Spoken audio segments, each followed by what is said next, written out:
Takribani watu 10 wamefariki dunia na wengine 46 kujeruhiwa, wakiwemo watoto 5 kufuatia mashambulizi mapya ya makombora ya masafa marefu na ndege zisizo na rubani yaliyofanywa na Russia dhidi ya mji mkuu wa Ukraine Kiev alfajiri ya Jumatatu, ikiwa ni mashambulizi ya pili makubwa kulenga mji huo ndani ya kipindi cha wiki moja.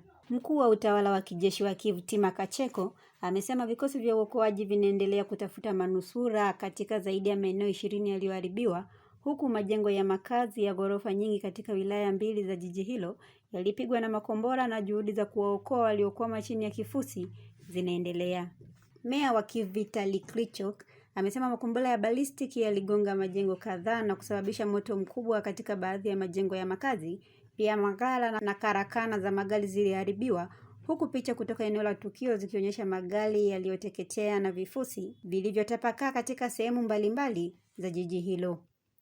Mashambulizi hayo yamefanyika siku moja kabla ya mkutano wa viongozi wa NATO unaotarajiwa kufanyika nchini Uturuki, ambapo rais wa Ukraine Volodymyr Zelensky anatarajiwa kukutana na rais wa Marekani Donald Trump kujadili hali ya vita na misaada ya kijeshi kwa Ukraine. Saa chache kabla ya mashambulizi hayo, Zelensky alionya kuwa taarifa za kijasusi zilionyesha Russia ilikuwa ikijiandaa kufanya shambulio lingine kubwa dhidi ya Kiev, huku wiki iliyopita mashambulizi mengine ya Russia yaligharimu maisha ya watu 30 na kusababisha maelfu ya wakazi kukimbilia katika vituo vya treni za chini ya ardhi kujikinga na mashambulizi hayo.